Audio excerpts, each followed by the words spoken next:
Ma'asyiral muslimin jamaah Jum'ah Masjid Al-Hikmah rahimakumullah.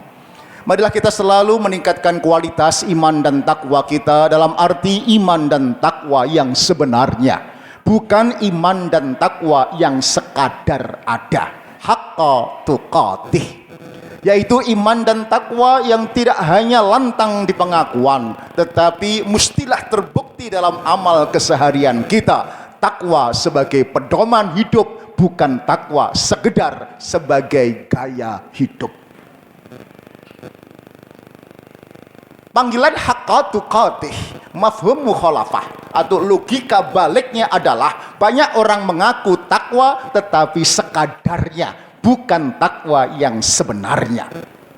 Senada dengan itu, ayat yang lain kita sering baca, haqqa jihadih, banyak orang yang berjihad sekadarnya, bukan haqqa jihadih. Haqqa tilawatih, banyak orang yang melafalkan dan menghafal Al-Quran tetapi tidak menjadikan Al-Quran sebagai pedoman dan pegangan. Tak berlebihan kalau kemudian agar kita menjadi makhluk yang menang, umat yang menang paripurna, Allah tak henti-hentinya memanggil kita dengan panggilan kemenangan, hayya alal falah. Ayat atau panggilan azan ini sama banyaknya, sama pentingnya dengan hayya alas sholah, karena tak kurang 15 kali Allah memanggil dalam adzan dan qomat. Artinya al-falah itu adalah keberhasilan, mencapai visi, misi atau cita-cita yang diinginkan setelah melewati kompetisi dan persaingan yang fair, tidak zalim, tidak tricky, maka persaingan ini akan menghasilkan kebahagiaan yang luar biasa. Bahasa Arabnya adalah al-fazu an-najahu as-sa'adu al-falah. Cara paling tepat memahami makna hayya alal falah ini adalah belajar dari sukses para sahabat yang terkonfirmasi oleh Nabi. Sahabat ini sahabat dijamin ahli surga.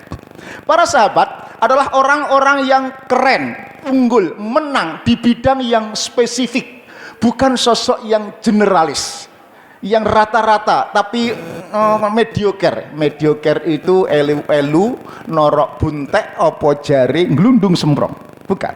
Tetapi sosok yang spesifik, yang keren, unggul di bidang yang sangat. Contoh Umar, ada sahabat yang masuk surga karena kekayaannya. Siapa dia?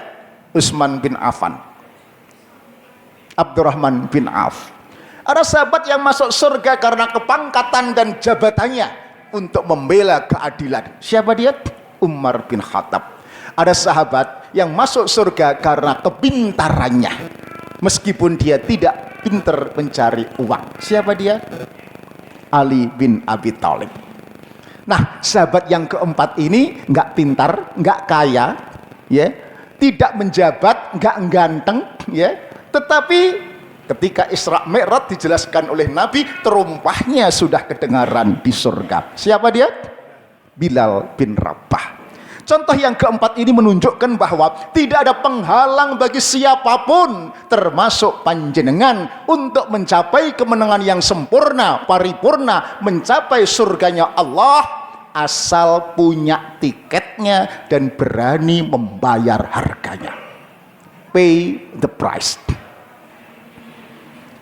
Kalau Abu Bakar dengan cintanya, Umar dengan pangkatnya, Utsman dan Abdurrahman dengan hartanya, Ali dengan ilmunya, kita panjenengan tiket surga hendak didapatkan dari apa?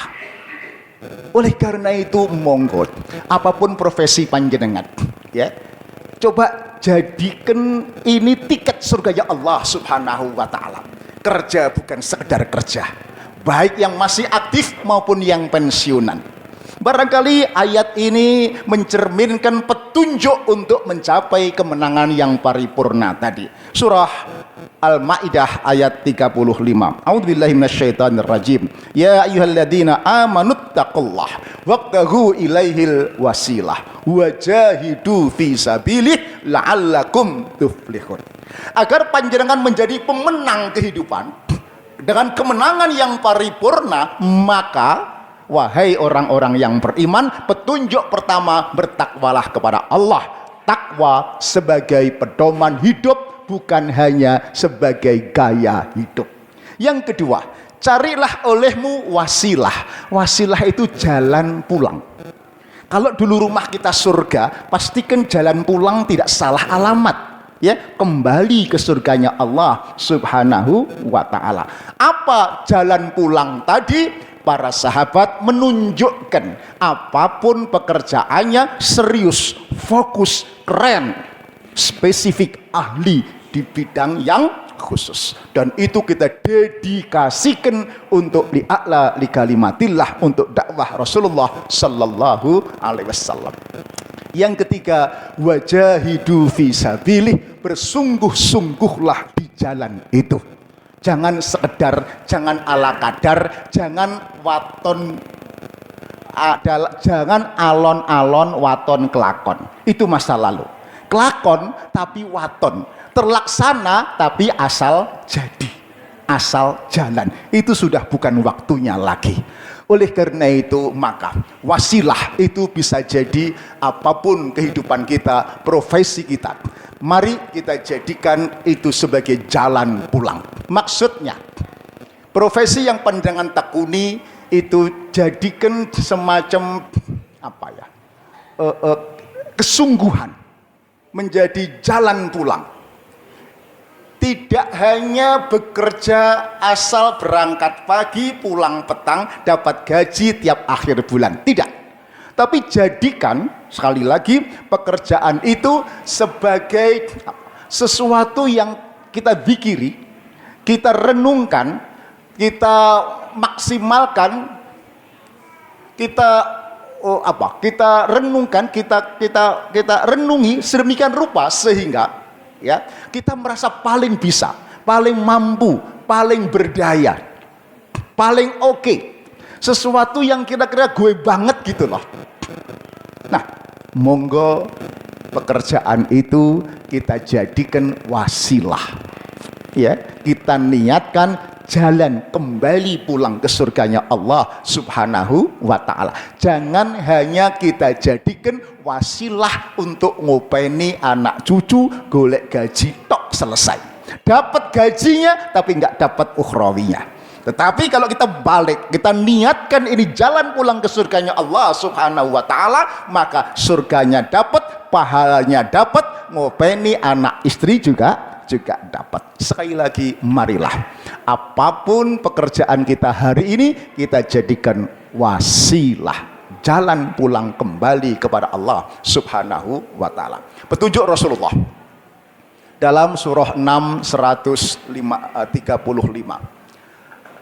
ya qaumi i'malu ala makanatikum inni amil. Wahai kaumku,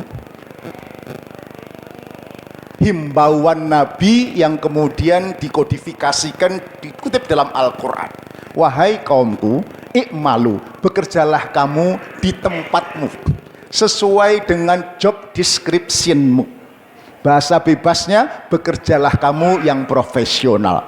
Pengusaha muslim yang profesional, tidak melupakan zakat, infak, sedekah, wakaf.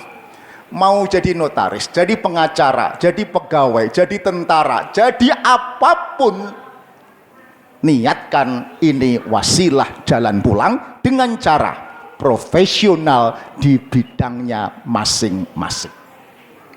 Yang kedua,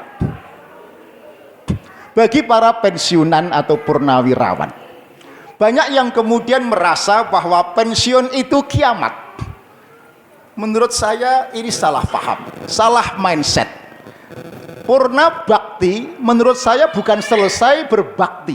Purna bakti itu memparipurnakan bakti kita yang semula berbakti untuk negeri, semula berbakti untuk institusi atau korporasi, ketika pensiun beralih memparipurnakan bakti kita dengan berbakti kepada ilahi Rabbi Allah Subhanahu wa ta'ala.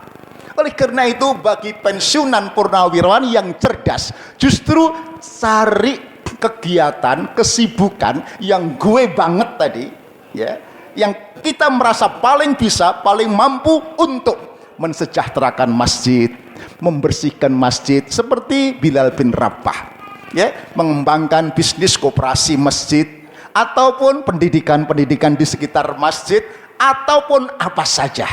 Jangan kemudian, mohon maaf, pensiunan seolah-olah menjadi manusia yang useless, yang tidak berguna, manusia yang terbuang, post power syndrome, kemudian kesehatannya menurun secara signifikan. Menurut hemat kami adalah pensiunan dengan pengalaman dan kearifan yang luar biasa, saatnya untuk membina sekolah, pendidikan, masjid dan dakwah agar kemudian masjid ini berkembang dengan sebaik-baiknya. Dulu ngapunten, takmir masjid itu kalau nggak pensiunan depak kemudian lulusan IAIN, ya, kira-kira begitu. Menurut hemat kami bukan begitu. Lulusan depak kemudian pensiunan dari dosen itu cukuplah jadi imam masjid, jadi khatib, jadi bagian penasehat. Tetapi manajemen masjid harus mantan manajer, mantan direktur perusahaan yang profesional, agar masjid ini tidak hanya bersih tetapi nyaman bagi layak, bagi jamaah. Seperti Masjid Nabawi itu kan profesional, dan di mana-mana saya sampaikan, Masjid ngapunten Al-Hikmah di dekat rumah saya dulu dipegang oleh orang biasa saja. Kemudian kami dorong mantan direktur utama peti kemas, ya, kemudian jadi takmir masjid. Alhamdulillah, ya, layanan, kemudian signing, kemudian kebersihan, kemudian perkembangan ide menjadi luar biasa. Gimana nggak luar biasa? Dulu memegang belasan hektar, ya, sekarang hanya manage, ya, masjid seluas 1/4 hektar tidak ada, ya, tentu dengan mudah. Soal siapa yang ceramah, yang ngaji, yang imam, bolehlah para senior, tetapi manajemen masjid mestinya orang-orang purnawirawan, orang-orang purna bakti, purna tugas dari berbagai lembaga negeri atau swasta, monggo dijawil, dilibatkan untuk manajemen masjid.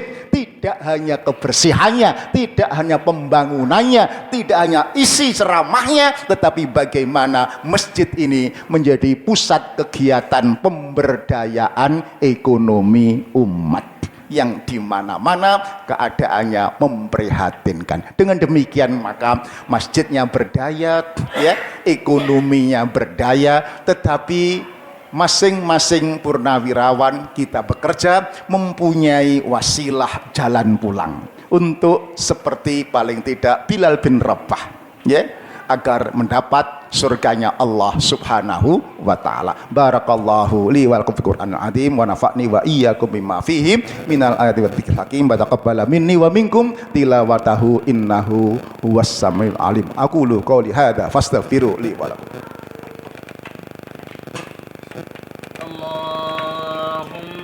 صل على سيدنا محمد وعلى آل سيدنا محمد.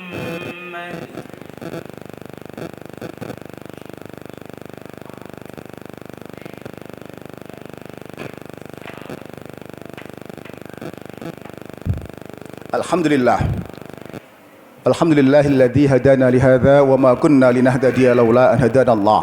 Asyhadu an la ilaha illallah wahdahu la syarika lah wa asyhadu anna Muhammadan abduhu wa rasuluh la nabiyya ba'dah. Allahumma salli ala sayyidina Muhammad wa ala ali sayyidina Muhammad. Jamaah rahimakumullah. Bumi ini semakin tidak karu-karuan karena dikelola oleh dua jenis manusia yang saling abai dan kemudian potensial menghancurkan, yaitu dua kelompok ekstremitas. Kata Naquib Al-Atas, intelektual muslim dari Singapura, satu kelompok disebut the most dangerous creature in the world. Makhluk paling berbahaya di dunia adalah mereka yang sadar sebagai pemimpin khalifah, at the same time he is forget. Pada saat yang sama dia lupa sebagai hamba Allah. Kepemimpinannya arogan, menghabiskan, menjual macam-macam, dan kemudian semakin tidak karu-karuan. Kelompok ekstrim yang lain adalah the most useless creature in the world. Manusia paling konyol dan tidak berguna di dunia adalah mereka yang sadar sebagai hamba Allah, but at the same time he is forget. Pada saat yang sama dia lupa sebagai khalifah of Allah. Lupa dia juga sebagai khalifatullah fil ard. Ini barangkali kebanyakan umat Islam. Ya, di masjid sregep, poso sregep, ibadah tahajud, ya, kemudian sedekah, kemudian zakat, kemudian ngaji. But pada saat yang sama dia lupa perannya sebagai khalifatullah fil ard untuk memberdayakan ekonomi, memberdayakan masjid, memberdayakan pendidikan, memberdayakan semua sebagai petugas atau peran khalifah di muka bumi ini. Kalau dunia dipimpin makhluk paling berbahaya satu sisi yang lain umat Islam makhluk yang useless, ya, yang konyol. Saya kira kita tidak kunjung akan menemukan kebaikan, tetapi tahap demi tahap akan mengalami kerusakan. Mudah-mudahan Allah memberikan kekuatan kepada kita untuk melakukan perbaikan yang bermartabat. Allahumma shalli ala sayyidina Muhammad wa ala ali sayyidina Muhammad walhamdulillahi rabbil alamin.